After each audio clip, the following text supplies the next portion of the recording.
I lost 20 kilos of fat and I never once felt like I was on a diet. No cutting out food groups, no 1200 calorie starvation plans, no earning my meals at 6 a.m. bootcamps that I hated, and no, I didn't have great genetics, I wasn't naturally disciplined, and I definitely wasn't someone who just loved being healthy. I was the girl who lost the same 5 kilos 4 times over, probably more, lost it, gained it back, lost it again, gained it back with a little extra every single time. If that is you right now, this video is going to change how you think about fat loss, because the reason you keep gaining it back has nothing to do with willpower. I want to take you back to where I was because I think a lot of you are going to recognize this. I tried everything. I did the calorie cutting, the clean eating phases, the no carbs after 6 p.m. rules, the intermittent fasting, the detox teas, don't get me started on that. And every single approach worked. Temporarily, I would lose a few kilos, I would feel amazing, and I think I've finally done it. And then life would happen, a holiday, a stressful period at work or university, a weekend where I just didn't want to restrict myself anymore. And then I would gain it all back, usually more than I had lost. And the cycle would start again, except this time with a little less hope and a little more shame attached to it. The worst part is that I blame myself every single time. I thought that I just lacked discipline. I thought that I was the problem and that some people were just meant to be lean, but I wasn't one of them. Turns out I wasn't the problem. My approach was the problem. At some point, I stopped asking, how do I lose weight faster? And I started asking a completely different question. Why does it keep coming back? And when I actually looked at every diet I've ever done, the pattern was obvious. Every single approach that I tried was built on restriction, on removing things, on creating a version of eating that I could only sustain for a few weeks before it became unsustainable. The diets were not failing because I had no willpower, they were failing because they were designed to fail. No one can live in restriction forever. And that's not weakness, that's just biology. So I stopped restricting, and that is when everything changed. I am going to give you exactly what I did. 9 things, not tips, not hacks, 9 fundamentals that actually work if you do them consistently. The first thing I had to stop was spiraling, because when you're in that headspace that I need to fix this right now, you make terrible decisions. You do crash diets, you cut everything overnight, you sign up to bootcamps that you're gonna quit in a couple weeks, and your nervous system literally cannot make good long-term choices when you're in a stress response. The 20 kilos did not appear overnight, and it will not disappear overnight, and that's okay. Take a breath. This is just a problem to solve. Number 2, create a small calorie deficit. 300 to 500 calories is the sweet spot, below your maintenance, that is. Not 800, not 1200 calories, that is not a diet, that is literally starvation. A small deficit is sustainable for months. An aggressive one lasts about 2 weeks max before you binge and have to start over again. I would use a TDEE calculator as a starting point, to feel satisfied, not stuffed, but also not starving, because slow fat loss will maintain your muscle, and muscle equals better body composition, so just be patient with the process. Now, number 3, eat 2 grams of protein per kilo of body weight daily. This is the most evidence-backed nutrition guidance for body recomposition. Multiple studies back this up, that protein keeps you fuller for longer. It is the most satiating macronutrient, so you're not fighting hunger all day long. It preserves your muscle while you're in a deficit, and if you have more muscle, then you have better metabolism, and that means you're burning more fat.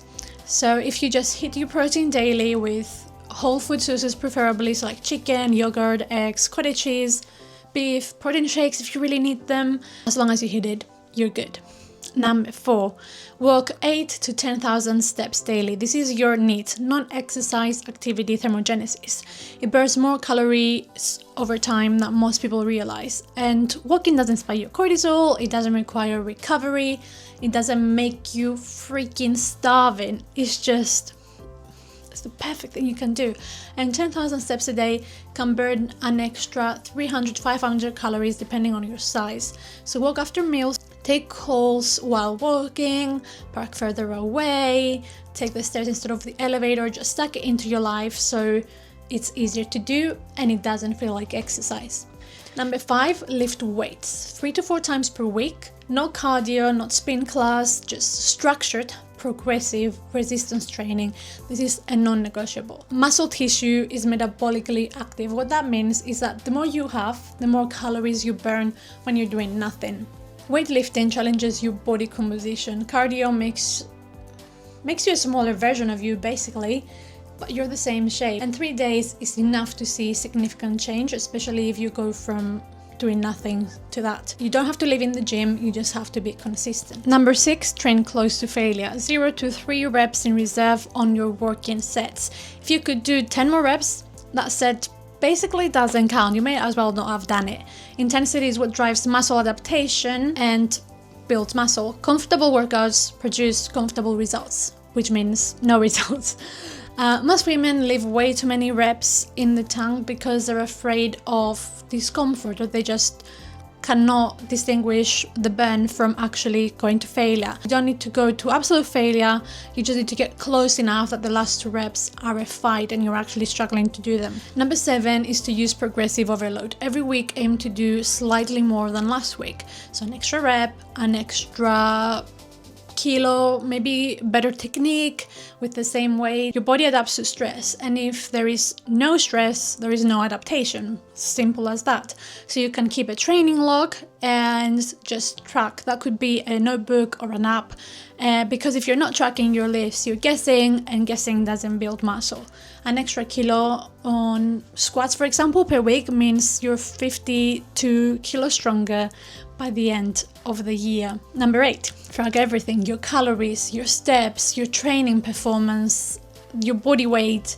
Not obsessively, this is just data, because especially for women, body weight fluctuates daily. So track your weekly average to see the trend. One higher number doesn't mean that you're failing. Data removes emotion from the equation. So when you feel like nothing's working, your log will tell you the truth. You don't have to track forever, but in the early stages, data will beat going off of feeling, because your feelings can lie, but numbers do not.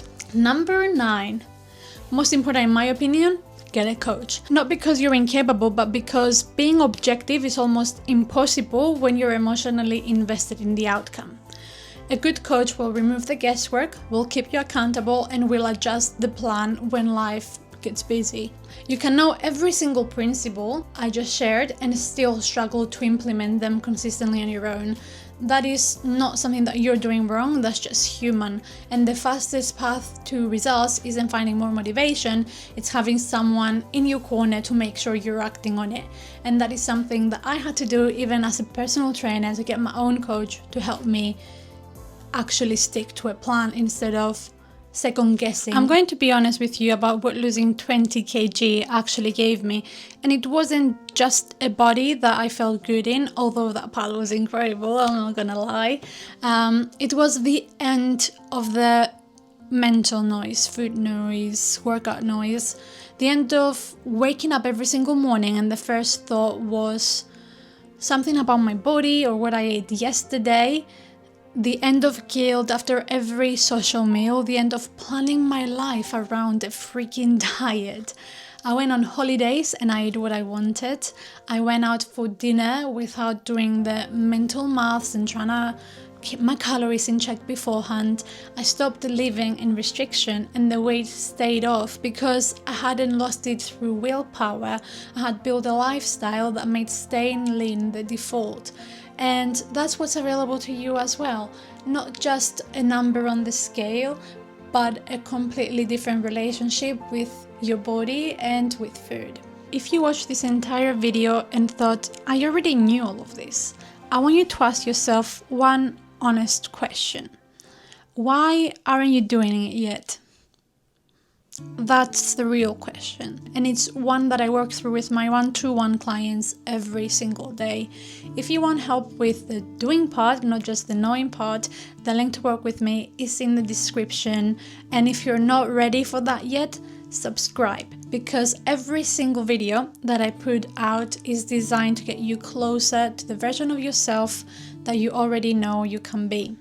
And if you want, follow me on Instagram. I post on there a lot more often, and all of the links will be down in the description.